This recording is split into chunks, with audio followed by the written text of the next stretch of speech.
Photosynthesis सबसे मुश्किल chapter और सबसे कंफ्यूजिंग चैप्टर में से एक चैप्टर है। ठीक है, बस आपसे एक रिक्वेस्ट है कि इस चैप्टर के मेरे से नोट्स मत मांगना। और क्यों मत मांगना, ये वीडियो देख के आपको पता चल जाएगा। और वीडियो में क्या होने वाला है, क्या मैजिक होने वाला है, ये आप देख लो। और साथ साथ में कॉपी पेन लेके बैठ जाओ और आपको नोट्स की जरूरत नहीं पड़ेगी, क्योंकि पूरा चैप्टर अपना क्या है, डायग्राम बेस्ड होने वाला है। ठीक है, स्टार्ट करते हैं। देखो, इस चैप्टर में जो साइंटिस्ट वाला पोर्शन है ना, वो हम इस चैप्टर के लास्ट में करेंगे, क्योंकि फिर मजा सा खराब हो जाता है। जो चीजें अच्छे से समझने की ना मुश्किल है, पहले उनको करते हैं। वो याद करने का है, वो हम लास्ट में करेंगे।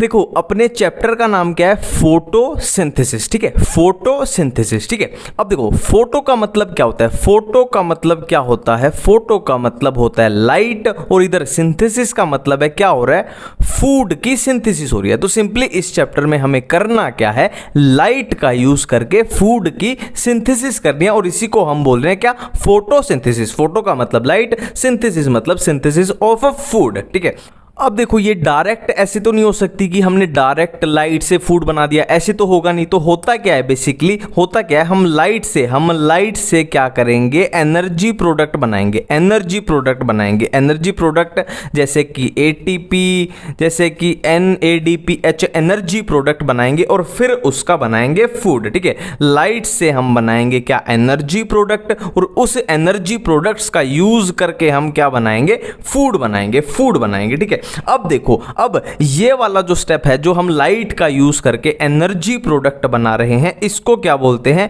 इसको बोलते हैं लाइट रिएक्शन। Light reaction. और एनर्जी प्रोडक्ट्स का यूज करके जो हम फूड बनाएंगे, उसको क्या बोल देते हैं हम, सिंपली डार्क रिएक्शन। तो इस चैप्टर में हमें दो ही चीजें पढ़नी है, बेसिकली क्या, light reaction and dark reaction. ठीक है, अब बात करते हैं कि ये कहां पे होती हैं, कैसे होती हैं, उस पे बात करते हैं।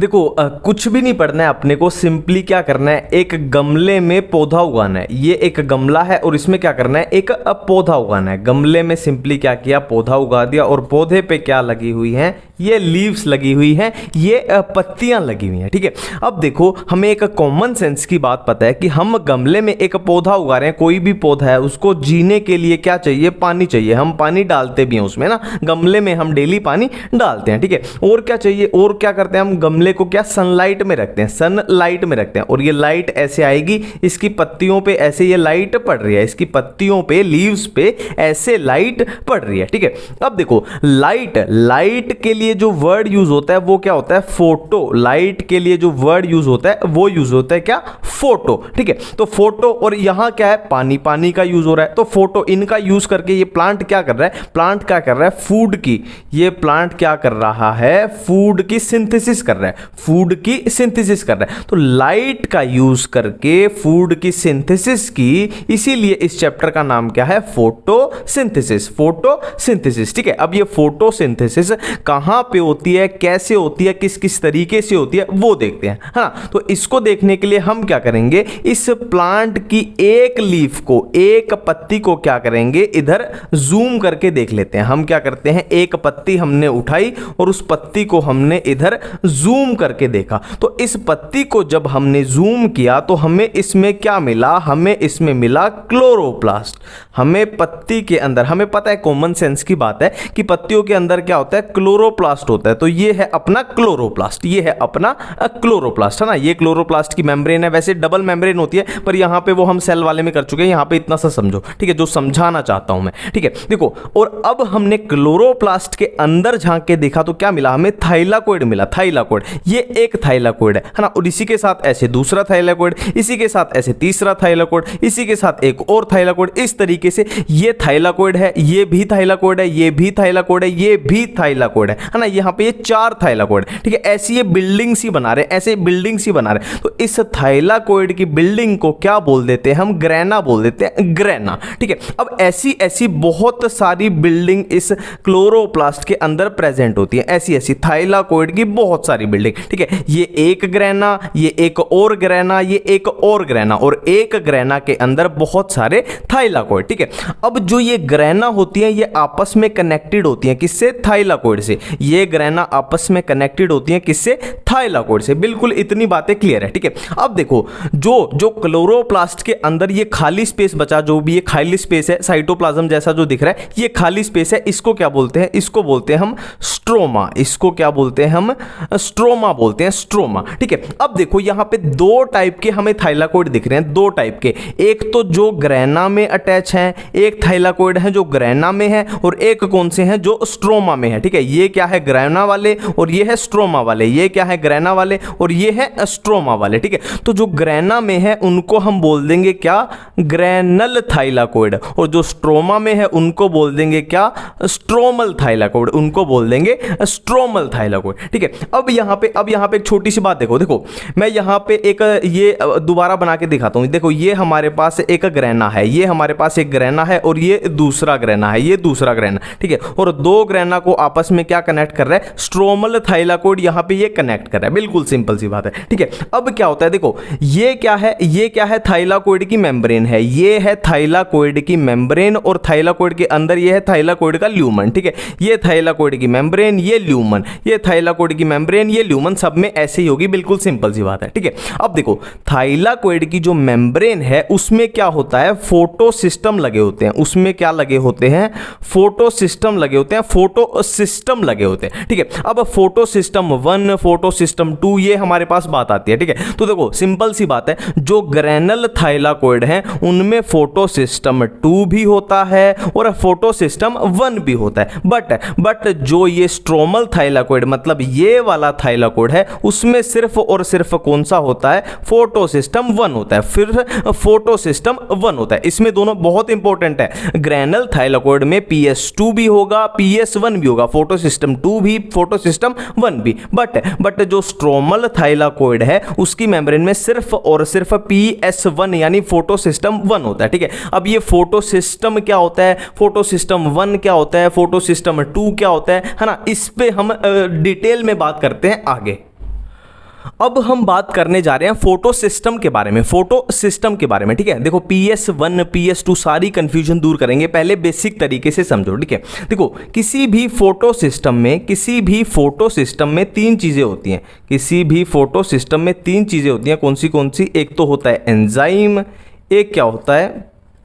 पिगमेंट्स, और एक क्या होता है? Electron acceptor. एक क्या होता है? Electron acceptor. बिल्कुल क्लियर बात है, ठीक है। अब बारी बारी से बात करेंगे PS1 और PS2 के बारे में। बिल्कुल क्लियर है, ठीक है। देखो अगर PS1 की बात करें तो उसमें कौन सा एंजाइम होगा? उसमें एंजाइम होगा NADP रिडक्टेज, ठीक है। और इधर अगर PS2 की बात करें तो उसमें कौन सा एंजाइम होगा? उसमें एंजाइम होगा कौन सा? Photolysis of water. Photolysis of water के लिए जो एंजाइम चाहिए वो PS2 में होगा, ठीक है। PS1 में NADP रिडक्टेज और PS2 में फोटोलिसिस ऑफ वाटर के लिए एंजाइम होगा। नेक्स्ट हम बात कर ले पिगमेंट्स के बारे में। अब देखो एक कंफ्यूजन अपनी यहां पे बीच में ही दूर कर लेते हैं। देखो अपने पास फोटोसिंथेटिक पिगमेंट्स कौन से होते हैं? Chlorophyll A, chlorophyll B, carotenes, ज़ेंथोफिल। Chlorophyll A का कलर कैसा है? ब्लू ग्रीन, क्लोरोफिल बी का येलो ग्रीन, कैरोटीन्स का येलो ऑरेंज, ज़ेंथोफिल का येलो। अब इनको याद कैसे करें? सिंपल सी ट्रिक है, विबग्योर। विबग्योर सबको पता है क्या होता है, ठीक है। ब्लू से चलना है और ट्रिक क्या अपनी? ABC। देखो blue green, green yellow, yellow orange. मैं फिर से रिपीट कर रहा हूं, ट्रिक अपनी क्या है? विबग्योर, और ट्रिक क्या है? ABC, ठीक है। Blue green, green yellow, yellow orange. A मतलब क्लोरोफिल ए, क्लोरोफिल ए कैसा होगा? ब्लू ग्रीन होगा। बी मतलब क्लोरोफिल बी, ये कैसा होगा? येलो ग्रीन होगा, या ग्रीन येलो, येलो ग्रीन होगा। सी मतलब कैरोटीन्स, ये कैसा होगा? येलो ऑरेंज होगा। सी मतलब कैरोटीन्स, ये कैसा होगा? येलो ऑरेंज होगा। अब बचा क्या? ज़ेंथोफिल अपने पास बचता है, ठीक है। तो हम जब फिजिक्स पढ़ते हैं तो हम ग्राफ क्या पढ़ते हैं? एक ग्राफ में क्या आता है? एक एक्स एक्सिस आता है, एक वाई एक्सिस आता है ना। हम फिजिक्स में जब ग्राफ पढ़ते हैं तो एक एक्स एक्सिस आता है, एक वाई एक्सिस आता है। तो एक्स एक्सिस से हमें याद आ जाएगा ज़ेंथोफिल, क्लोरोफिल, और वाई एक्सिस से याद आ जाएगा येलो कलर। बिल्कुल इतनी बातें क्लियर हैं। देखो पिगमेंट्स के बारे में बात करने से पहले एक सिंपल सी गांव की स्टोरी बताऊंगा, सिंपल सी गांव की स्टोरी। देखो ये क्या है, ये अपना है गांव का मुखिया, ये अपना है गांव का मुखिया, और बाकी क्या है ना, सरपंच होता है ना, सरपंच मुखिया जो भी लगा लो, और बाकी क्या है साइड्स में, क्या है ये गांव के बाकी लोग, साधारण लोग, जनरल जो जनता है, नागरिक है, ये साइड में वो लगे हुए, ये साइड में वो लगे हुए, ठीक है। ये क्या है, गांव का मुखिया, ठीक है। अब देखो पिगमेंट्स हमने किए थे ना, कौन से होते हैं, क्लोरोफिल ए होता है, क्लोरोफिल बी होता है, ज़ैंथोफिल्स होते हैं, कैरोटीन्स होते हैं, ठीक है। तो ये जो मुखिया है ना, ये कौन सा होता है, ये होता है क्लोरोफिल ए, ये होता है क्लोरोफिल ए। क्लोरोफिल क्या ए, क्लोरोफिल ए अपना क्या है, मुखिया है, मुखिया है, इसीलिए इसको क्या बोल देते हैं, इसीलिए इसको बोल देते हैं हम रिएक्शन सेंटर, इसीलिए इसको हम क्या बोल देते हैं, रिएक्शन सेंटर बोल देते हैं। रिएक्शन सेंटर कौन बना रहा है, क्लोरोफिल ए। अभी PS1 PS2 की बात हमने नहीं की है, वो बाद में करेंगे, पहले इतना सा समझो, ये अपना रिएक्शन सेंटर बना रहा है, ठीक है। और ये बाकी के जो बचे, बाकी के जो साइड में है गांव के लोग, ये क्या है, ये क्या है, इनमें बाकी के पिगमेंट आ जाएंगे, क्लोरोफिल बी आ जाएगा, और क्या आ जाएगा, ज़ैंथोफिल आ जाएगा, और क्या आ जाएगा, कैरोटीन्स आ जाएंगे, ये सब किसमें आ जाएंगे, ये बाकी के लोग, ठीक है। और इनको क्या बोलते हैं हम, इनको बोलते हैं हम लाइट हार्वेस्टिंग कॉम्प्लेक्स, या इनका दूसरा नाम बोल दो एंटीनी बोल दो, लाइट हार्वेस्टिंग कॉम्प्लेक्स या एंटीनी इनको बोलते हैं, ठीक है, एंटीनी इनको बोलते हैं, ठीक है। बिल्कुल क्लियर है। एक बार फिर से रिपीट करता हूं, हमारे पास पिगमेंट ही कितने थे, क्लोरोफिल ए था, क्लोरोफिल बी था, ज़ैंथोफिल्स थे, कैरोटीन्स थे। अब क्लोरोफिल ए क्या बन गया, मुखिया बन गया, वो रिएक्शन सेंटर बना देता है, और उसके जो आसपास लगे हुए हैं गांव के लोग हैं, जो सामान्य साधारण लोग हैं, वो क्या है, क्लोरोफिल बी, ज़ैंथोफिल्स, कैरोटीन्स है, ठीक है। अब होता क्या है, देखो यहां पे लाइट आएगी, लाइट आएगी, लाइट आएगी, लाइट आएगी, लाइट आएगी, सारी तरफ से लाइट आ रही है। अब ये क्या करेंगे, गांव के लोग इस लाइट को पकड़ पकड़ के, इस लाइट को पकड़ पकड़ के कहां पहुंचाएंगे, अपने मुखिया के पास पहुंचाएंगे, अपने मुखिया के पास, यानी क्लोरोफिल ए के पास, यानी रिएक्शन सेंटर के पास पहुंचाएंगे। अब रिएक्शन सेंटर क्या करेगा, इस लाइट का अच्छे तरीके से यूज करेगा, सिंपल सी बात है, यूज करेगा किसमें, फोटोसिंथेसिस में, खाना बनाने में। बिल्कुल क्लियर बात है, ठीक है। मतलब क्या है, ये साइड वाले जो भी चीजें हैं, ये वाली चीजें हैं, इनकी हेल्प कर रहे हैं, क्लोरोफिल ए की ये हेल्प कर रहे हैं, इसलिए इनको एक्सेसरी पिगमेंट भी बोल देते हैं, इसीलिए इनको एक्सेसरी पिगमेंट्स भी बोल सकते हो कि हेल्प कर रहे हैं। मेन कौन सा है, रिएक्शन सेंटर क्लोरोफिल ए, ठीक है। अब यहां पे जो मैं बात बोलने जा रहा हूं उस पे ध्यान देना। अब हम करने जा रहे हैं PS1 और PS2 के बारे में, ठीक है। देखो अगर ये रिएक्शन सेंटर यानी क्लोरोफिल ए की अब्जॉर्प्शन पीक कितनी है, 700 नैनोमीटर है, तो वो क्या हो जाएगा, PS1 में आएगा। अगर दूसरा केस है, अगर क्लोरोफिल ए यानी रिएक्शन सेंटर की अब्जॉर्प्शन पीक कितनी है, 680 नैनोमीटर है, तो वो PS2 में आएगा। अब इनका क्या मतलब है, सिंपल सा एक एग्जांपल से समझते हैं। देखो अगर फॉर एग्जांपल लाइट आई 670 नैनोमीटर की, 670 नैनोमीटर की, तो 670 इससे भी कम है और 670 इससे भी कम है, मतलब दोनों ही काम करेंगे, है ना। दूसरा एग्जांपल, अगर लाइट आई 690 नैनोमीटर, तो 690 को ये तो कवर कर लेगा क्योंकि इसकी पीक कितनी है, 700 है, तो ये तो काम करेगा, बट 690 जो है 680 से ज्यादा हो चुकी है, तो ये काम उस पे नहीं कर पाएगा क्योंकि इसकी पीक से ये लाइट की वेवलेंथ ज्यादा हो चुकी है, ठीक है। और अगर लाइट आ जाए मान लो 710 710 की, तो इससे भी ज्यादा होगी, इससे भी ज्यादा होगी, मतलब दोनों ही काम नहीं कर पाएंगे। तो आपने सुना भी होगा PAR, फोटो ये होती है ना, पार होती है जो फोटोसिंथेटिकली एक्टिव रेडिएशन कितनी होती है, 400 to 700 नैनोमीटर होती है, ठीक है। और एक और आप कंफ्यूज हो जाओ, अगर 680 आ जाए, 680, तो 680 पे ये भी काम करेगा, ये भी काम करेगा ना, 680 या उससे नीचे काम करेगा, और ये 700 या उससे नीचे काम करेगा। बिल्कुल ये क्लियर हो रहा है इधर, ठीक है। अब बात करते हैं किसकी, इलेक्ट्रॉन एक्सेप्टर की। तो इलेक्ट्रॉन एक्सेप्टर क्या है, PS1 में अलग होगा और PS2 में अलग होगा, PS2 में अलग होगा।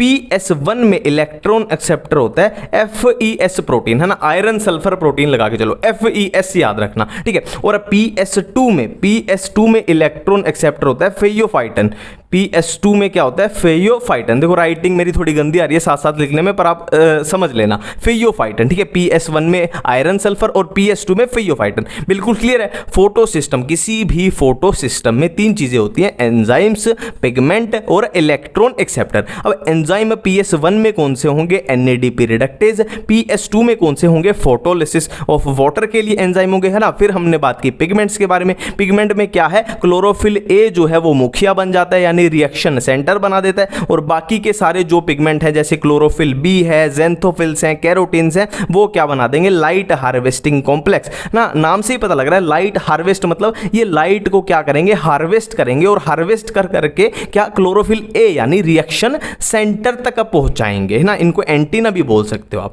ठीक है। और क्या है, हमने अब्जॉर्प्शन पीक की बात की कि रिएक्शन सेंटर यानी क्लोरोफिल ए की अब्जॉर्प्शन पीक अगर 700 नैनोमीटर हो तो PS1 और 680 नैनोमीटर हो तो PS2। और इलेक्ट्रॉन एक्सेप्टर की बात की हमने, PS1 में क्या होता है, आयरन सल्फर FeS प्रोटीन, और PS2 में क्या होता है, फेयोफाइटन। बिल्कुल इतनी बातें क्लियर हो जानी चाहिए। अब देखो मैं एक थाइलाकोइड ड्रॉ करने जा रहा हूं, ये मैंने एक थाइलाकोइड ड्रॉ किया, ठीक है। अब हमने बात की थी कि थाइलाकोइड की मेम्ब्रेन में क्या होते हैं, फोटो सिस्टम लगे होते हैं, फोटो सिस्टम। ये अपने क्या लगे हुए हैं, फोटो सिस्टम लगे हुए हैं, ठीक है।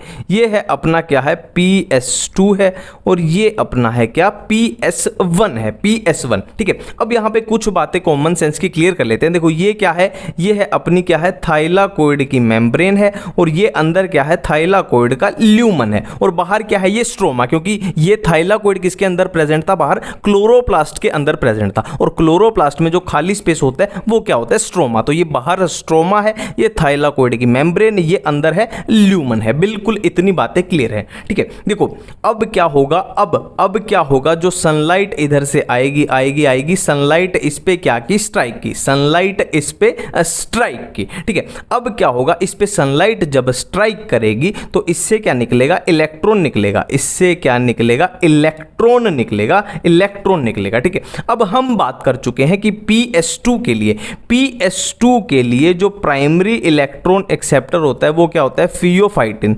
वो क्या होता है, फियोफाइटिन होता है, फियोफाइटिन, ठीक है। तो मतलब क्या है, ये जो इलेक्ट्रॉन निकला इसको कौन एक्सेप्ट करेगा, फियोफाइटिन एक्सेप्ट करेगा, ठीक है। और एक बात यहां पे इंपॉर्टेंट, देखो इलेक्ट्रॉन कहां गया, ऊपर की तरफ गया, तो इसी को क्या बोल देंगे हम, अप हिल मूवमेंट बोल देंगे, अप हिल बोल देंगे, इसी को बोल देंगे। बिल्कुल सिंपल बातें चल रही है अब तक, ठीक है। ये है क्या है, PS2 के लिए प्राइमरी इलेक्ट्रॉन एक्सेप्टर जिसका नाम है फियोफाइटिन, फियोफाइटिन। बिल्कुल इतनी बातें क्लियर है, ठीक है। अब देखो, अब यहां पे क्या होता है, तीन बॉक्स याद रखने आपको, तीन बॉक्स याद रखने, तीन बॉक्स होते हैं, तीन बॉक्स, और ये तीन बॉक्स क्या बनाते हैं, इलेक्ट्रॉन ट्रांसपोर्ट चेन बनाते हैं। ये तीन बॉक्स क्या बनाएंगे, इलेक्ट्रॉन ट्रांसपोर्ट चेन बनाएंगे। अब ये तीन बॉक्स क्या क्या है, देखो ये वाला बॉक्स क्या होता है, प्लास्टोक्यूनोन है, ये होता है प्लास्टोक्यूनोन, और ये क्या होता है, साइटोक्रोम B6F है, ये साइटोक्रोम B6F, और ये क्या होता है, प्लास्टोसियानिन, ठीक है। प्लास्टोक्यूनोन, साइटोक्रोम B6F, और ये प्लास्टोसियानिन, प्लास्टोसियानिन। बिल्कुल इतनी बातें क्लियर है, ठीक है।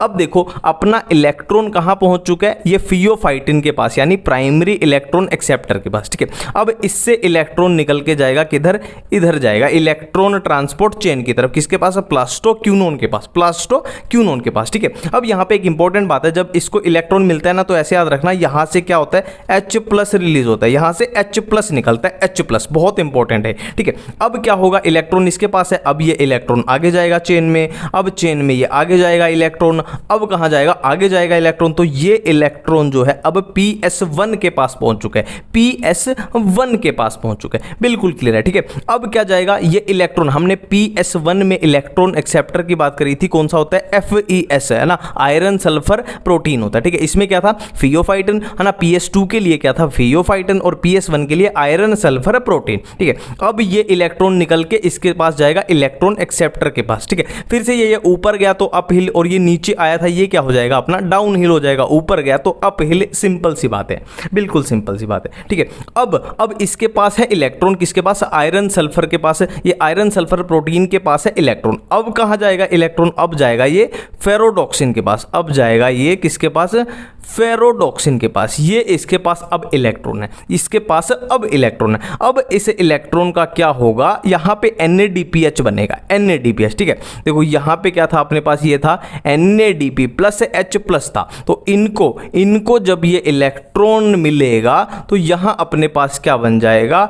NADPH बन जाएगा, NADPH, जो कि एक एनर्जी मॉलिक्यूल है, एनर्जी मॉलिक्यूल, ठीक है। अब ये कैसे बना? देखो याद करो, जब हम एंजाइम की बात कर रहे थे तो हमने बात की थी कि PS1 के पास NADP रिडक्टेज होता है, NADP रिडक्टेज, समझ गए ना आप क्या यूज होता है। और PS2 के पास क्या था? फोटोलिसिस ऑफ वाटर के लिए एंजाइम था। इतनी बातें बिल्कुल क्लियर है, ठीक है। अब ये बन चुका है अपना, सिंपल सी बात है, ठीक है। अब देखो, अब यहाँ पे इंपॉर्टेंट चीजें आती हैं, बहुत इंपॉर्टेंट चीजें आती हैं कुछ, ठीक है। देखो अब देखो यहाँ पे PS2 से क्या निकला था? इलेक्ट्रॉन निकला था, बट ये इलेक्ट्रॉन ऐसे गया, ऐसे गया, ऐसे, और यहाँ पे खत्म हो गया, ठीक है। PS2 का इलेक्ट्रॉन निकला और वो यहाँ पे खत्म हो चुका है। मतलब क्या है कि ऐसे तो एक दिन तो ऐसा आएगा ना कि PS2 के सारे इलेक्ट्रॉन खत्म हो जाएंगे। मतलब PS2 नए इलेक्ट्रॉन लाएगा कहां से? है ना, एक दिन तो खत्म हो जाएंगे। तो नए इलेक्ट्रॉन कहां से आएंगे? फोटोलिसिस ऑफ वाटर से, फोटोलिसिस ऑफ वाटर से आएंगे नए इलेक्ट्रॉन। यहाँ पे अंदर क्या है? पानी। अब पानी की क्या होगी? फोटोलिसिस होगी, पानी की होगी फोटोलिसिस। हमने बात की थी कि PS2 के पास एंजाइम होता है फोटोलिसिस ऑफ वाटर के लिए, और PS1 के पास क्या एंजाइम था? NADP रिडक्टेज, जो हम यूज कर चुके हैं NADPH बनाने के लिए। अब क्या है? फोटोलिसिस ऑफ वाटर जब होती है तो क्या बनता है अपने पास?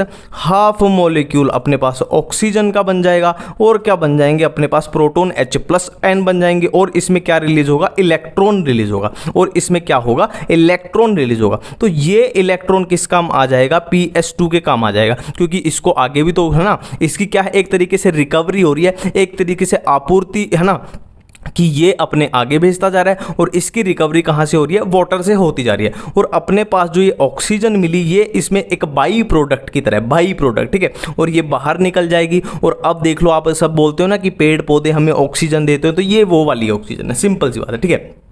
तो अब ल्यूमन में बचा क्या? अब ल्यूमन में बचे ये प्रोटॉन H+N, ये प्रोटॉन बच गए, ठीक है। अब याद करो, मैंने क्या बोला था कि प्लास्टोक्यूनोन से भी इधर से क्या आ रहे थे? जब इधर इलेक्ट्रॉन पहुंचा था तो इधर से भी क्या प्रोटॉन रिलीज हो रहे थे, और यहां पे भी अपने प्रोटॉन पानी से भी आ रहे हैं ना। मतलब क्या है कि अंदर बहुत सारे H+आयन इकट्ठे होते जा रहे हैं, अंदर बहुत सारे H+आयन इकट्ठे होते जा रहे हैं, ठीक है। तो दो रीजन तो H+आयन अंदर इकट्ठे होने के कौन से हो गए? एक तो हो गया फोटोलिसिस ऑफ वाटर, एक हो गया इलेक्ट्रॉन ट्रांसपोर्ट चेन से आ रहे, दो रीजन हो गए। और एक तीसरा रीजन होता है, देखो हमने बाहर बात की थी, ये बाहर क्या है? स्ट्रोमा है। ये बाहर क्या है?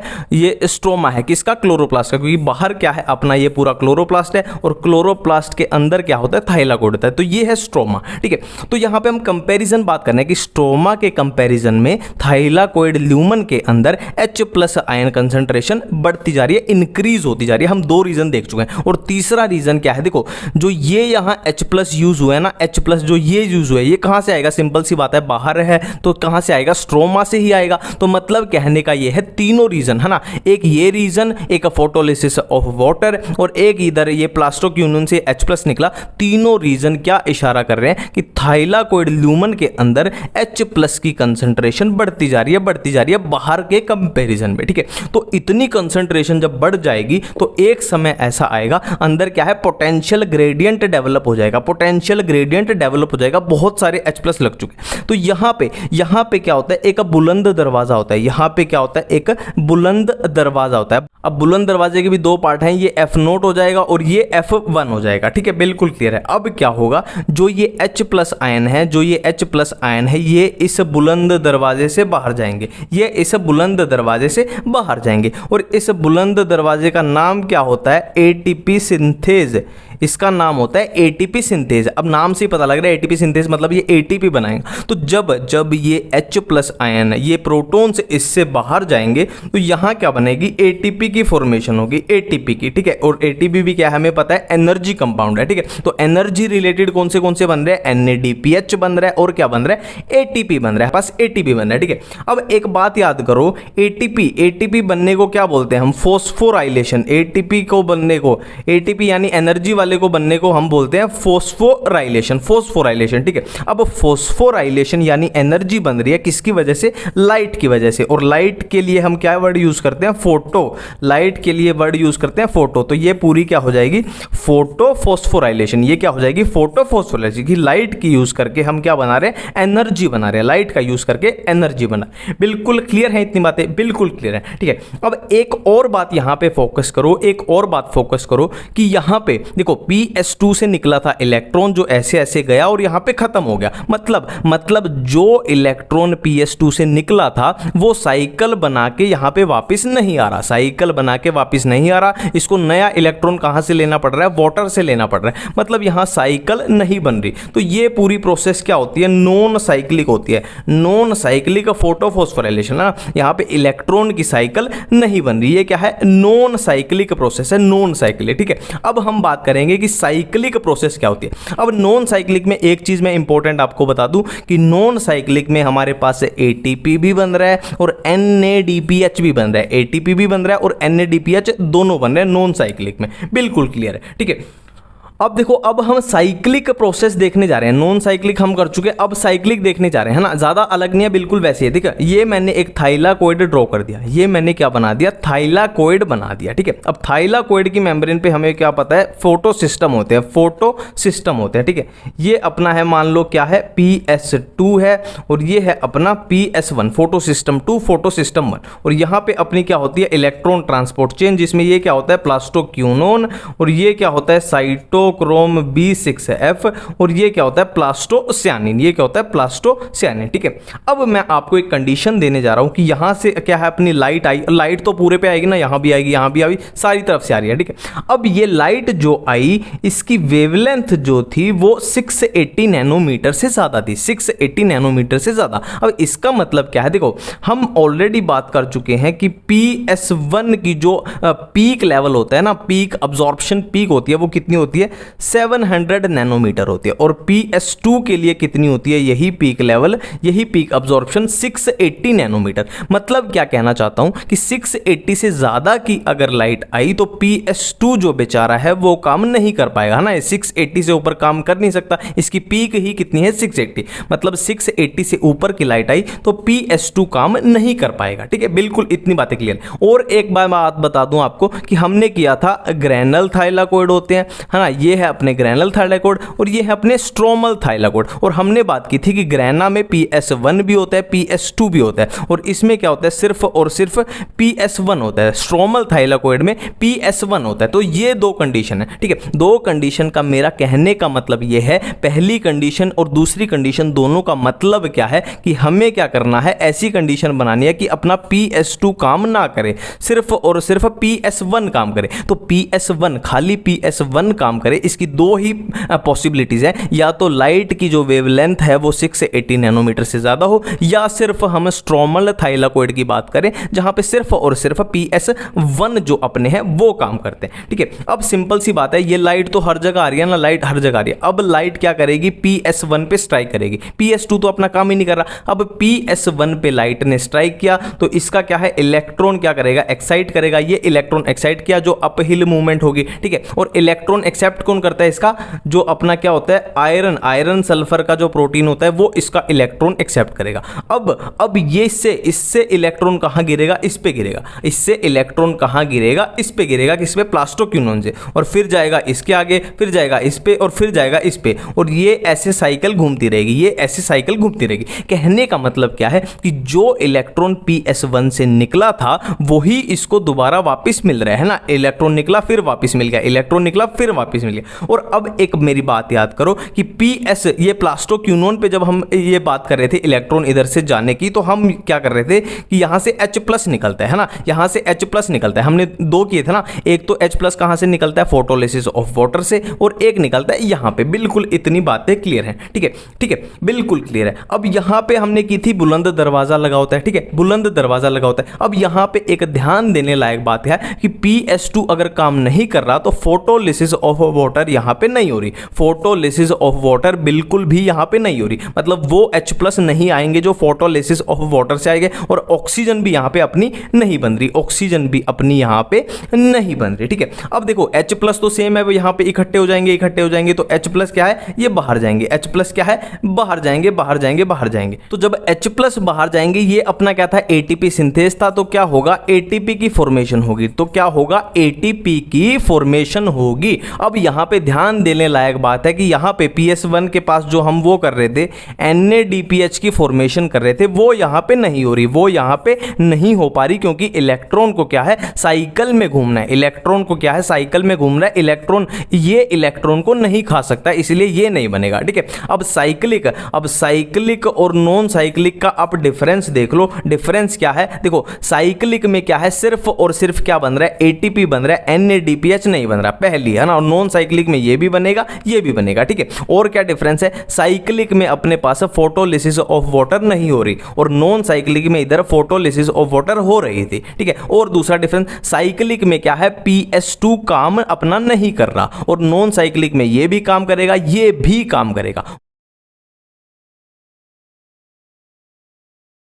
अब देखो हमने अभी तक क्या किया है, कि ये एक प्लांट की लीव है, और प्लांट की लीव के अंदर क्या है, ये अपना क्लोरोप्लास्ट है। क्लोरोप्लास्ट वैसे डबल मेम्ब्रेन होता है, पर यहाँ पे हम सिंपली देख रहे हैं, यहाँ पे अपना ये कंसर्न नहीं है। ठीक है, ये प्लांट की लीव है और ये अपना है क्लोरोप्लास्ट, और क्लोरोप्लास्ट के अंदर क्या प्रेजेंट है, अपने थाइलाकोइड प्रेजेंट है। थाइलाकोइड, ये ग्रेनल थाइलाकोइड, ये स्ट्रोमल थाइलाकोइड, ये हमने अभी तक देखा। और हमने क्या किया कि थाइलाकोइड की मेम्ब्रेन पे क्या प्रेजेंट होते हैं, फोटोसिस्टम प्रेजेंट होते हैं, और ये थाइलाकोइड का ल्यूमन है। और हमने देखा कैसे कैसे लाइट आई और कैसे कैसे साइक्लिक, हमने क्या पढ़ा, साइक्लिक फोटोफॉस्फोराइलेशन और नॉन साइक्लिक फोटोफॉस्फोराइलेशन। ठीक है, अब मैं कुछ बातें बोलने जा रहा हूं। देखो जो ये नॉन साइक्लिक फोटोफॉस्फोराइलेशन थी ना, नॉन साइक्लिक, इसको हम क्या बोलते हैं, Z स्कीम बोलते हैं। नॉन साइक्लिक फोटोफॉस्फोराइलेशन को हम Z स्कीम बोलते हैं, पहला पॉइंट। दूसरा पॉइंट जो हमने ये cyclic and non cyclic process की, इन्हीं को मिला के हम क्या बोलते हैं, लाइट रिएक्शन बोलते हैं। साइक्लिक और नॉन साइक्लिक जो भी अभी तक हमने की है, इन्हीं को मिला के क्या बोलते हैं, लाइट रिएक्शन। अब लाइट रिएक्शन की आपसे लोकेशन पूछी जाए तो आप इजीली बता सकते हो कि कहां पे होती थी, थाइलाकोइड की मेम्ब्रेन में ऐसे ऐसे हुआ था, और ल्यूमन में क्या क्या हुआ था, हमें सब कुछ पता है, थाइलाकोइड की मेम्ब्रेन में क्या हुआ था, बिल्कुल क्लियर है। ठीक है, अब लाइट रिएक्शन इसका नाम क्यों होता है, क्योंकि ये सीधी सीधी अब हमें पता चल गया कि सीधा सीधा इसका रिलेशन किससे है, लाइट के साथ इसका रिलेशन है, इसीलिए इसको हम क्या बोल देते हैं, लाइट रिएक्शन बोल देते हैं। ठीक है, अब हमने बात की थी कि ये है अपना क्या है, क्लोरोप्लास्ट है, और क्लोरोप्लास्ट के बाहर क्या होता है, ये स्पेस को क्या बोलते हैं, हम स्ट्रोमा बोलते हैं। इस स्पेस को क्या बोलते हैं, स्ट्रोमा बोलते हैं। अब जो डार्क रिएक्शन होगी, अब लाइट रिएक्शन के बाद जो डार्क रिएक्शन होगी वो कहां होगी, इस स्ट्रोमा में होगी। लोकेशन बिल्कुल क्लियर है, लाइट रिएक्शन कहां हुई, थाइलाकोइड की मेम्ब्रेन पे, और डार्क रिएक्शन कहां होगी, स्ट्रोमा में होगी। और क्या होगा, देखो सिंपली हमने किया था ना, हमने क्या किया था कि हम सनलाइट का यूज करके क्या बनाएंगे, एनर्जी प्रोडक्ट बनाएंगे, और एनर्जी से क्या बनाना है, हमें फूड बनाना है। और सनलाइट का यूज करके हम एनर्जी प्रोडक्ट यानी NADPH ATP बना चुके हैं। किसमें बना चुके हैं, लाइट रिएक्शन में। कैसे बनाए हमने देख लिए। अब एनर्जी का यूज करके हमें फूड बनाना है, किसके थ्रू, डार्क रिएक्शन के थ्रू। और डार्क रिएक्शन कहां होगी, ये स्ट्रोमा में होगी। बिल्कुल एक एक पॉइंट क्लियर है। अब हम जा रहे हैं डार्क रिएक्शन की तरफ। लाइट रिएक्शन में हम एनर्जी बना चुके हैं, अब हम जा रहे हैं कहां, डार्क रिएक्शन की तरफ। तो डार्क रिएक्शन में जाने में अब हमारे पास तीन पॉसिबिलिटी, तीन रास्ते आएंगे। एक तो C3 साइकिल, C3 प्लांट्स में होगी जो, एक क्या C4 साइकिल वाली जो C4 प्लांट्स में होगी, और एक कौन से होंगे, कैम प्लांट्स। हमारे पास तीन पॉसिबिलिटी है, एक C3 प्लांट्स की, एक C4 प्लांट्स की, एक कैम प्लांट्स की। कैम प्लांट्स के बारे में अपनी NCERT में इतना नहीं दिया हुआ, सिर्फ कैम प्लांट्स में अपने को क्या याद रखना है कि कैम प्लांट जो होते हैं वो वाटर कंजर्वेशन में हेल्प होते हैं। ठीक है, वाटर कंजर्वेशन याद रखना है। अब हमें क्या पढ़ना है, C3 साइकिल पढ़नी है, जो C3 प्लांट है ना, जिसको केल्विन साइकिल भी आप बोल सकते हो, C3 साइकिल को। और एक क्या पढ़नी है, C4 साइकिल, जो C4 प्लांट्स में होती है। ठीक है, अब डार्क रिएक्शन में मैं फिर से रिपीट कर रहा हूं, बार बार इसको दिमाग में बिठा लो। लाइट रिएक्शन बिल्कुल सेम है, अभी तक बिल्कुल क्लियर चल रही है। अब लाइट रिएक्शन से डार्क रिएक्शन में जाने पे हमारे पास पॉसिबिलिटीज आई, तीन पॉसिबिलिटीज आई, C3 प्लांट्स की, C4 प्लांट्स की और कैम कैम प्लांट्स की। कैम प्लांट्स में सिर्फ वाटर कंजर्वेशन याद रखना है, अपनी एनसीईआरटी में इतना कुछ नहीं दिया हुआ। और अब हमारे पास सिर्फ दो पॉसिबिलिटी बनती है ना, दो पॉसिबिलिटी है, या तो C3 प्लांट्स की या C4 प्लांट्स की। और C3 साइकिल को हम क्या बोलते हैं, केल्विन साइकिल बोलते हैं, ठीक है। तो पहले C3 साइकिल यानी केल्विन साइकिल देख लेते हैं, फिर C4 साइकिल देख लेते हैं। कुल मिला के अपने को बनाना क्या है, अपने को फूड बनाना है। कुल मिला के अपने को बनाना क्या है, अपने को फूड बनाना है, ग्लूकोज बनाना है। और ग्लूकोज में कितने कार्बन, 6 कार्बन होते हैं। ग्लूकोज में कितने कार्बन, 6 कार्बन होते हैं। इतनी बातें बिल्कुल याद रखनी है। देखो अब हम करने वाले हैं C3 साइकिल, या इसका दूसरा नाम आप बोल सकते हो केल्विन साइकिल, ठीक है। बिल्कुल क्लियर है, एक एक वर्ड को बिल्कुल ध्यान से, बिल्कुल आराम से देखेंगे, ठीक है। देखो C3 प्लांट्स में हमारे पास क्या होता है, कंपाउंड होता है जिसका नाम क्या होता है, राइबुलोस, जिसका नाम क्या होता है, राइबुलोज 1,5 बिसफॉस्फेट। राइबुलोज 1,5 बिसफॉस्फेट, ये अपने पास कंपाउंड होता है, ठीक है। अब मजे की बात क्या है कि ये कंपाउंड कितना है, 5 कार्बन का कंपाउंड है। ये 5 कार्बन का कंपाउंड है, 5 कार्बन होते हैं इसमें, बिल्कुल क्लियर बात है, ठीक है। अब यहां बाहर देखो अपना क्या है, एनवायरमेंट है। एनवायरमेंट में बहुत सारी क्या है, CO2 है, कार्बन डाइऑक्साइड है। जो ह्यूमन हम ह्यूमंस भी तो CO2 छोड़ते हैं, और पॉल्यूशन की वजह से भी बहुत सारी CO2 है। तो यहां से क्या आएगी, CO2 आएगी, यहां से क्या आई, CO2 आई। और ये CO2 किसके साथ कंबाइन करगी, राइबुलोज 1,5 बिसफॉस्फेट के साथ ये CO2 कंबाइन करगी। और किसकी प्रेजेंस में, कौन से एंजाइम की प्रेजेंस में, आपने नाम बहुत सुना होगा, किसकी प्रेजेंस में, रुबिस्को एंजाइम की प्रेजेंस में, ठीक है। रुबिस्को एंजाइम की प्रेजेंस में 5 कार्बन कंपाउंड था जिसका नाम था राइबुलोज 1,5 बिसफॉस्फेट। वो किसके साथ बाइंड कर गया, CO2 के साथ बाइंड कर चुका है, CO2 के साथ बाइंड कर चुका है। और ये बाइंड करके क्या बना देगा, 3-फॉस्फोग्लिसरेट, ठीक है। इसने क्या बना दिया, 3-फॉस्फोग्लिसरेट, इसने क्या बना दिया, 3-फॉस्फोग्लिसरेट, ठीक है। अब मजे की बात देखो, यहां पे मजे की बात, बिल्कुल कॉमन सेंस से चलेंगे। देखो CO2 क्या हुई है, फिक्स हुई है। यहां पे CO2 इसके साथ फिक्स हुई है, तो इसको क्या बोल देंगे, कार्बोक्सिलेशन, ठीक है। CO2 फिक्स हुई है तो इसको बोल देंगे क्या, कार्बोक्सिलेशन। इस स्टेप को क्या बोल देंगे, कार्बोक्सिलेशन। बिल्कुल इतनी बातें क्लियर है, ठीक है। अब मजे की बात क्या है, यहां पे ये 5 कार्बन कंपाउंड था और CO2 में कितनी है, 1 कार्बन है, ठीक है। 5 कार्बन यहां पे थे और 1 कार्बन CO2 का, मतलब यहां पे हमारे पास क्या है, 6 कार्बन अवेलेबल है, 6 कार्बन अवेलेबल है। 5 carbon plus 1 carbon, 6 carbon available है। और ये 3-फॉस्फोग्लिसरेट जो होता है वो कितने कार्बन का होता है, 3 कार्बन का कंपाउंड होता है। ये 3 कार्बन का कंपाउंड है। तो जाहिर सी कॉमन सेंस की बात है कि 6 कार्बन हमारे पास अवेलेबल थे और ये 3 कार्बन का कंपाउंड है, तो ये पक्का 2 बने होंगे। 2 × 3, 6 कार्बन अपने पूरे हो चुके हैं, 6 कार्बन अपने पूरे हो चुके हैं, बिल्कुल क्लियर है, ठीक है। अब इस 3-फॉस्फोग्लिसरेट से आगे क्या बन जाएगा, 3-फॉस्फोग्लिसरेट से आगे बन जाएगा क्या, ट्रायोज फॉस्फेट, आगे बन जाएगा ट्रायोज फॉस्फेट, ठीक है। कार्बन बिल्कुल सेम चल रहे हैं अब तक, 3 कार्बन × 2, 3 कार्बन × 2, 6 कार्बन थे। और इसमें भी कितने होंगे, 6 कार्बन होंगे। कैसे होंगे, ये भी 2 × 3 कार्बन, ये भी 3 कार्बन का कंपाउंड होता है। और कितने बनेंगे, 2 बनेंगे। 3 कार्बन का कंपाउंड है, कितने बनेंगे, 2 बनेंगे। 6 कार्बन अपने पास पूरे चल रहे हैं अभी तक, ठीक है। बिल्कुल क्लियर बात है, ठीक है। अब इस स्टेप को क्या बोलते हैं, इस स्टेप को बोलते हैं रिडक्शन, इस स्टेप को बोलते हैं रिडक्शन। और यहां पे याद रखने के लायक बात क्या है, याद रखने लायक बात है कि इस स्टेप में क्या होता है, 2 ATP का यूज होता है और 2 NADPH का यूज होता है। इस स्टेप में, रिडक्शन वाले स्टेप में 2 ATP का यूज होता है और 2 NADPH का यूज होता है। बिल्कुल क्लियर है, हम ट्रायोज फॉस्फेट पे पहुंच चुके हैं, ठीक है। अब देखो यहां हमारे पास टोटल कितने कार्बन अवेलेबल हैं, 6 कार्बन, 6 कार्बन अवेलेबल है। अब इन 6 कार्बन में से 1 कार्बन इधर निकल जाएगा। अब इन 6 कार्बन में से 1 कार्बन इधर निकल जाएगा। अब ग्लूकोज हमें क्या बनाना है, फूड बनाना है, हमें क्या बनाना है, फूड बनाना है। तो फूड यानी ग्लूकोज बनाना है। अब ग्लूकोज में कितने कार्बन होते हैं, 6 कार्बन होते हैं। ग्लूकोज में कितने कार्बन होते हैं, 6 कार्बन होते हैं। तो यहां से अपने को कितना मिल चुका है, 1 कार्बन मिल चुका है। और हमें चाहिए कितने, 6 चाहिए। मतलब सिंपल सी बात पता लग रही है कि एक साइकिल में हमें सिर्फ 1 कार्बन मिलता है, तो 6 कार्बन यानी 1 ग्लूकोज का मॉलिक्यूल बनाने के लिए ये कितनी साइकिल घुमानी पड़ेगी, अपने को 6 साइकिल घुमानी पड़ेगी, है ना।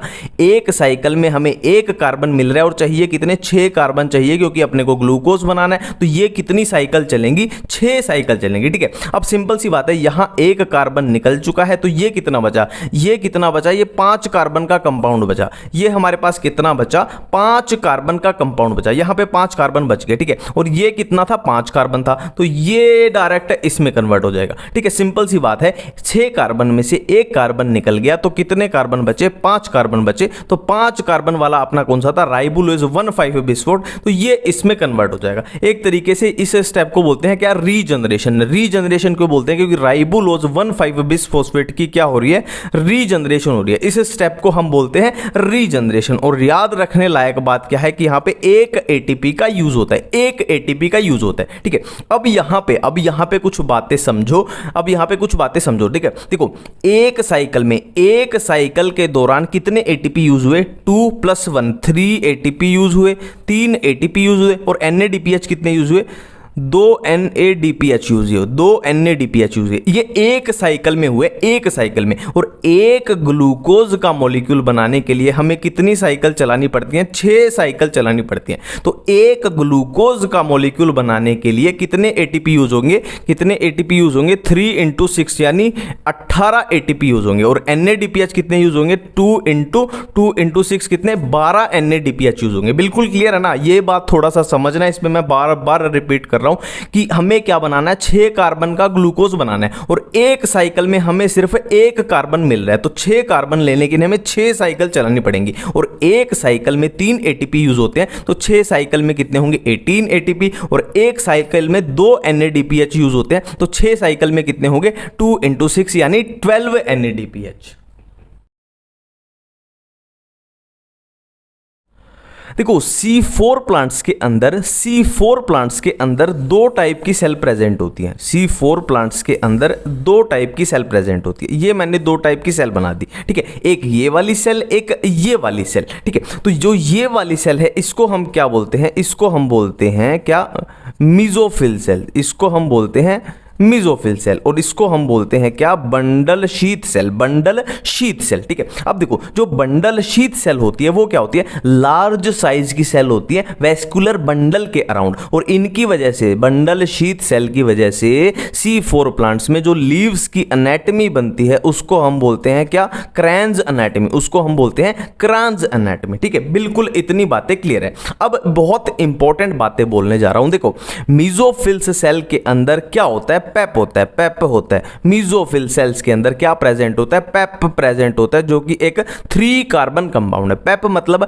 फोस्फोइनोल पाइरुवेट, फोस्फोइनोल पाइरुवेट, जो कि एक 3 कार्बन कंपाउंड है, ठीक है। और बंडल शीथ सेल के अंदर क्या प्रेजेंट होता है, RUBP। RUBP क्या है, हम केल्विन साइकिल में ऑलरेडी देख चुके हैं, एक 5 कार्बन कंपाउंड है। इतनी बातें बिल्कुल क्लियर है, ठीक है। अब देखो, यहां पे क्या है, अपना एनवायरमेंट है। एनवायरमेंट में क्या होगा, पोल्यूशन होगा, और क्या होगा, ह्यूमंस हैं जो वो CO2 रिलीज करेंगे। मतलब कुल मिला के एनवायरमेंट में बहुत सारी CO2 है जो इस प्लांट के अंदर आ जाएगी। तो CO2 अब यहां आ चुकी है, CO2 अब यहां आ चुके। अब ये CO2 क्या करेगी, पेप के साथ क्या करेगी, कंबाइन कर जाएगी। ये CO2 पेप के साथ बाइंड कर जाएगी। और कौन से एंजाइम की प्रेजेंस में करेगी, कौन से एंजाइम की प्रेजेंस में, पेपकेज एंजाइम की प्रेजेंस में CO2 इसके साथ बाइंड कर जाएगी, ठीक है। अब CO2 इसके साथ बाइंड कर रही है, तो इस स्टेप को हम क्या बोल देते हैं, फिक्सेशन बोल देते हैं। इस स्टेप को हम बोल देते हैं फिक्सेशन, ठीक है। अब ये इसके साथ बाइंड करके क्या बना देगी, देखो सिंपल सी बात है, ये था एक 3 कार्बन कंपाउंड और एक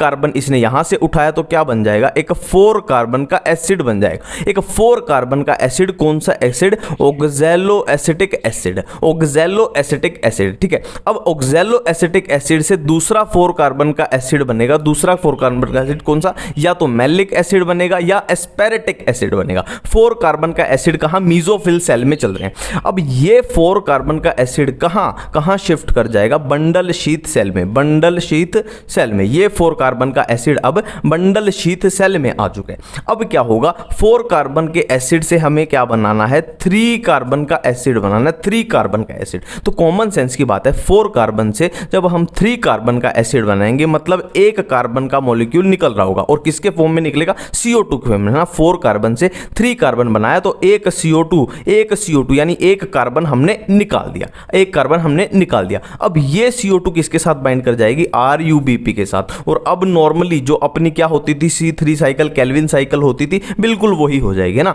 RuBp के साथ 5 कार्बन कंपाउंड के साथ CO2 जब बाइंड कर रही थी तो केल्विन साइकिल में हम दे चुके हैं क्या क्या होता था, कैसे कैसे होता था। तो इसमें बिल्कुल नॉर्मल C3 साइकिल होगी जिससे हम अपना ग्लूकोज बना लेंगे, फूड बना लेंगे, ठीक है, बिल्कुल क्लियर बात है। अब एक स्टेप देखो यहाँ पे CO2 का क्या हुआ है, रिमूवल हुआ है, CO2 का रिमूवल हुआ है, तो इस स्टेप को मैं बोल सकता हूं डी कार्बोक्सिलेशन।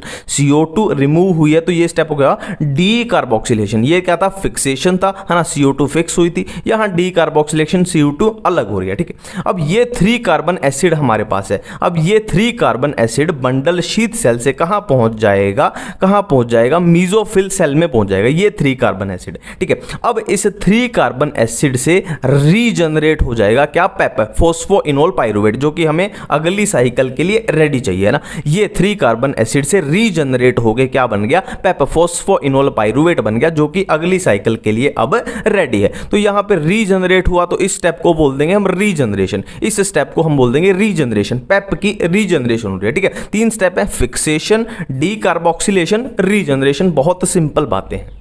अब नेक्स्ट देखो, बहुत इंपॉर्टेंट टॉपिक है फोटो रेस्पिरेशन। इसमें बिल्कुल भी कंफ्यूज नहीं होना है, बिल्कुल सिंपल तरीके से चलेंगे। देखो हमने केल्विन साइकिल में किया था कि नॉर्मली C3 प्लांट्स में क्या होता है, RuBp जो कि एक 5 कार्बन कंपाउंड है वो CO2 के साथ कंबाइन कर जाएगा। और CO2 में कितने कार्बन है, 1 कार्बन है, तो टोटल कितने कार्बन हो गए, 6 कार्बन। तो ये कंबाइन करके क्या बना देंगे, 2 मॉलिक्यूल किसके बनाएंगे, फॉस्फोग्लिसरेट के। अब एक फॉस्फोग्लिसरेट में 3 कार्बन, तो 2 में कितने हो जाएंगे, 6 कार्बन। तो 6 कार्बन अपने इक्वल हो गए। ये तो है अपनी नॉर्मल कंडीशन जो अभी तक हमने की, ठीक है। बट फोटो रेस्पिरेशन में क्या होता है, RuBp के साथ जहां CO2 कंबाइन करनी थी वहां पे ऑक्सीजन कंबाइन कर जाती है, ऑक्सीजन, ठीक है। RuBp सेम रहेगा, 5 कार्बन का कंपाउंड, ऑक्सीजन में कोई भी कार्बन नहीं है, ठीक है। अब बनेगा क्या, एक तो बन जाएगा यही फॉस्फोग्लिसरेट जो है 3 कार्बन का कंपाउंड, और बच कितने गए, अब 2 कार्बन बच गए। तो यहां पे एक 2 कार्बन का कंपाउंड बन जाता है जिसको क्या बोलते हैं, फॉस्फोग्लाइकोलेट, ठीक है, फॉस्फोग्लाइकोलेट। तो ये है simple photo respiration. Photo respiration का प्लांट को नुकसान ही नुकसान है, चाहे एनर्जी के नजरिए से देखो, चाहे फूड बनने के नजरिए से देखो, हर तरीके से ये प्लांट का नुकसान करेगी, ठीक है। अब एक इंपॉर्टेंट बात है कि C4 प्लांट में, यहां पे हम C3 प्लांट की बात कर रहे थे, C4 प्लांट में फोटो रेस्पिरेशन नहीं होती। क्यों नहीं होती, देखो फोटो रेस्पिरेशन होने का कारण क्या था, रीजन क्या था कि यहां पे अगर CO2 अवेलेबल होती, O2 की जगह ज्यादा CO2 होती तो ये नहीं होती, है ना। तो ये इनके पास, C4 प्लांट के पास एक ऐसी मैकेनिज्म होती है कि वो CO2 की कमी होने नहीं देते, मतलब ऑक्सीजन का नंबर वो आने ही नहीं देंगे। एंजाइमेटिक साइट पे CO2 की कमी बिल्कुल भी होने ही नहीं देंगे, ठीक है। इतनी सी सिंपल सी बात है। पहले फोटोसिंथेसिस के रिलेटेड जो एनसीईआरटी में साइंटिस्ट दिए हुए हैं उनको कर लेते हैं। पहले ये वाले 3 कर लेंगे और फिर ये वाले 2 कर लेंगे। अब ये वाले 3 साथ में क्यों लिखे हैं, क्योंकि तीनों जे से स्टार्ट हो रहे हैं। अब देखो इनको आप डायरेक्टली याद कर सकते हो तो डायरेक्टली याद कर लेना, और मैं थोड़ी थोड़ी सी ट्रिक्स बताऊंगा, वो आपको अच्छी लगे तो वो फॉलो कर लेना, ठीक है। सबसे पहले है जोसेफ प्रिस्टले। जोसेफ प्रिस्टले ने क्या बताया, अब इसको कैसे याद रखना है, देखो प्रीस्ट क्या होता है, प्रीस्ट क्या होता है, पुजारी या मौलवी या पादरी, कुछ भी बोलो, है ना। प्रीस्ट के भगवान के साथ सीधे रिलेशन होते हैं, मतलब ये बहुत पावरफुल होता है, प्रीस्ट बहुत पावरफुल होता है। तो ये हवाओं को मोड़ सकता है, हवा मतलब एयर को याद रखना है। तो इसने क्या किया था, essential role of air for plant growth, ये बताया था, ठीक है। नेक्स्ट है जैन इंगेन हाउस। इसको कैसे याद रखना है, हाउस को पकड़ना है, हाउस वर्ड को पकड़ना है। अब देखो घर कैसा होना चाहिए, हवादार, हवादार मतलब घर में खुली ऑक्सीजन होनी चाहिए। तो इसने क्या बताया था, shows that plant release oxygen, oxygen word को पकड़ना है। अब नेक्स्ट है जूलियस बोनसेक्स। इसने क्या बताया था, देखो इसमें जूली को पकड़ना है, जूली, जूलियस में से जूली को पकड़ना है। तो जो जूली है वो बहुत खाना खाती है, तो खाना वर्ड को पकड़ना है। खाना मतलब glucose, glucose is made in green part of plant, मतलब प्लांट अपना फूड बनाता है, इस बात को पकड़ना है। क्लियर है। अब नेक्स्ट आ जाते हैं TW एंगलमैन। इसने क्या बताया था, देखो यहां पे एंगल को पकड़ना है, एंगल, एंगल किस में होते हैं, हम ऑप्टिक्स में पढ़ते हैं, एंगल किस में होते हैं, बहुत सारे प्रिज्म में होते हैं, तो इसमें प्रिज्म को पकड़ना है, ठीक है, इसमें प्रिज्म को पकड़ना है। लास्ट है कोन बोन नील, इसने क्या बताया था, देखो इसमें मैं पकड़ता हूं इस कोन वर्ड को, मैं पकड़ता हूं इस कोन को, आपने हरियाणवी या राजस्थानी में सुना होगा ना कोनी, कोनी मतलब नहीं, है ना, कोनी मतलब ये कहना चाहता है कि लाइट के बिना फोटोसिंथेसिस कोनी होवे, कोनी होवे मतलब नहीं होवे, कोन मतलब कोनी, लाइट के बिना फोटोसिंथेसिस कोनी होवे, है ना, राजस्थानी या हरियाणवी है वो समझ गए होंगे, कोनी मतलब नहीं, नहीं होगी, ठीक है। अब नेक्स्ट टॉपिक है फैक्टर अफेक्टिंग फोटोसिंथेसिस, ठीक है, इसमें एक बहुत इंपॉर्टेंट आता है ब्लैकमैन्स लॉ ऑफ लिमिटिंग फैक्टर। देखो इसको आप पढ़ लेना, मैं आपको सिंपल भाषा में समझाता हूं। देखो फॉर एग्जांपल आप स्कूल में थे, आप एग्जाम देते थे, है ना, आपके कई एग्जाम होते थे, हिंदी का होता था, इंग्लिश का होता था, साइंस का होता था, सोशल साइंस का होता था, कई सारे एग्जाम होते थे। तो ये लॉ सिंपली ये बोलता है कि आप उन 4-5 एग्जाम में से अगर एक एग्जाम में भी अगर फेल हो गए तो आपकी पूरी क्लास फेल मानी जाएगी। तो ये क्या कहना चाहता है कि फोटोसिंथेसिस अफेक्टेड बाय, ठीक है, जैसे लाइट, टेंपरेचर, CO2, वाटर, इनसे फोटोसिंथेसिस अफेक्ट होती है। अब ये क्या बोलना चाहता है कि अगर टेंपरेचर में, खाली टेंपरेचर में भी गड़बड़ी आ जाए और बाकी तीनों चीजें सही रहें तो भी फोटोसिंथेसिस अफेक्ट हो जाएगी। अब इनको एक एक करके करते हैं। सबसे पहले लाइट कैसे अफेक्ट करती है फोटोसिंथेसिस को, ठीक है। देखो एट, जैसे जैसे एनसीईआरटी में लिखा हुआ ना, पूरा कॉपी पेस्ट है ये। देखो at low light intensity, linear relationship, देखो ये है लाइट इंटेंसिटी, ये है रेट ऑफ फोटोसिंथेसिस। तो लो लाइट इंटेंसिटी पे क्या है, जैसे जैसे लाइट बढ़ेगी वैसे वैसे फोटोसिंथेसिस भी इंक्रीज होती जाएगी। पर एट हाई लाइट इंटेंसिटी क्या होगा, do not, photosynthesis do not increase further, ठीक है। उसका एक तरह से लिमिट आ गई, यहां से आगे फिर इंक्रीज नहीं कर पाएगी, यहां पे फिर कांस्टेंट हो गई रेट ऑफ फोटोसिंथेसिस, ठीक है। अब इसमें एक एनसीईआरटी में इंपॉर्टेंट पॉइंट लिखा हुआ है कि लाइट की सैचुरेशन कब आती है, 10% ऑफ फुल सनलाइट, ठीक है, 10% ऑफ फुल सनलाइट पे लाइट की सैचुरेशन आ जाती है। ये बहुत इंपॉर्टेंट लाइन है, एनसीईआरटी में लिखी हुई है, ठीक है। अब एक इंपॉर्टेंट लाइन है एनसीईआरटी की कि अगर आप बहुत ज्यादा, मतलब हद से ज्यादा लाइट प्लांट को दे दोगे, हद से ज्यादा लाइट प्लांट को दे दोगे तो क्या हो जाएगा, उसके क्लोरोफिल वो हो जाएगा, ब्रेक डाउन हो जाएंगे, एक तरह से लगा लो नुकसान हो जाएगा, कुछ सिस्टम ही टूट जाएगा प्लांट का, ठीक है। तो क्लोरोफिल का ब्रेक डाउन हो जाएगा इस तरीके से, ठीक है। अब लाइट के बाद नेक्स्ट फैक्टर है टेंपरेचर। टेंपरेचर में जैसे जैसे एनसीईआरटी में लिखा हुआ है वैसे वैसे कॉपी पेस्ट कर दिया। देखो अब दो रिएक्शन होती है हमारे पास, एक डार्क रिएक्शन, एक लाइट रिएक्शन। अब इसमें साफ साफ लिखा हुआ है कि जो डार्क रिएक्शन होती है वो टेंपरेचर कंट्रोल्ड होती है। क्यों होती है, क्योंकि डार्क रिएक्शन में एंजाइम का लेना देना होता है, एंजाइम की वजह से टेंपरेचर से अफेक्ट होती है डार्क रिएक्शन। बट जो लाइट रिएक्शन है उसमें एंजाइम का इतना लेना देना नहीं है, इसीलिए ये टेंपरेचर से कम अफेक्ट होती है। अब ये एक इंपॉर्टेंट दिया हुआ है, जो कि ट्रॉपिकल प्लांट्स हैं वो टेम्परेट प्लांट्स के कंपैरिजन में हायर टेंपरेचर टॉलरेट करते हैं, मतलब जो इनका ऑप्टिमम लेवल है टेंपरेचर का वो ट्रॉपिकल प्लांट्स के लिए हायर है, ठीक है। अब टेंपरेचर के बाद है फैक्टर वाटर, ठीक है। देखो इसको ऐसे समझो, एनसीईआरटी का फ्लो है पूरा। देखो प्लांट में वाटर की कमी हुई, मतलब वाटर की स्ट्रेस हुई, वाटर स्ट्रेस में क्या होगा, स्टोमेटा का क्लोजर हो जाएगा, स्टोमेटा प्लांट के बंद हो जाएंगे। अगर स्टोमेटा प्लांट के बंद हो जाएंगे तो क्या होगा, प्लांट जो CO2 बाहर से ले रहा था वो कम हो जाएगी ना, प्लांट CO2 नहीं ले पाएगा। तो CO2 नहीं ले पाएगा तो क्या है, फोटोसिंथेसिस भी डिक्रीज हो जाएगी। CO2 डिक्रीज तो फोटोसिंथेसिस भी डिक्रीज, क्योंकि केल्विन साइकिल में बहुत इंपॉर्टेंट स्टेप है ना CO2 वाला। अब नेक्स्ट है CO2। CO2 कैसे फोटोसिंथेसिस को अफेक्ट करेगी, तो सबसे पहली लाइन तो इसमें एनसीईआरटी में लिखे हुए कि C3 and C4 plants respond differently. CO2 के लिए C3 and C4 plant differently respond करते हैं। तो सबसे पहला केस है at low light. Low light पे क्या होगा, CO2 के लिए कोई भी रिस्पॉन्स नहीं देते। C3 एंड C4 प्लांट दोनों ही लो लाइट कंडीशन पे हाई CO2 के लिए कोई भी रिस्पॉन्स नहीं देते। अब सेकंड केस है एट हाई लाइट इंटेंसिटी। इस पे क्या होगा, अगर आप एट हाई लाइट इंटेंसिटी पे अगर आप CO2 बढ़ाओगे तो फोटोसिंथेसिस भी इंक्रीज होगी, दोनों के लिए, C3 के लिए भी C4 के लिए भी। पर यहां पे जो सबसे इंपॉर्टेंट पॉइंट है वो है कि CO2 सैचुरेशन जो है वो C4 प्लांट के लिए है 360 और C3 C3 के लिए 450। मतलब कहना क्या चाहता है कि CO2 का जो सैचुरेशन पॉइंट है वो C3 प्लांट के लिए ज्यादा है, बहुत ज्यादा है। इसीलिए CO2 is limiting factor for C3 plants, not for C4। इनका तो कम है, ये कम में ही सैचुरेट हो जाएंगे, पर इनको ज्यादा CO2 चाहिए, इसीलिए इनके लिए C3 प्लांट के लिए CO2 लिमिटिंग फैक्टर हो जाता है।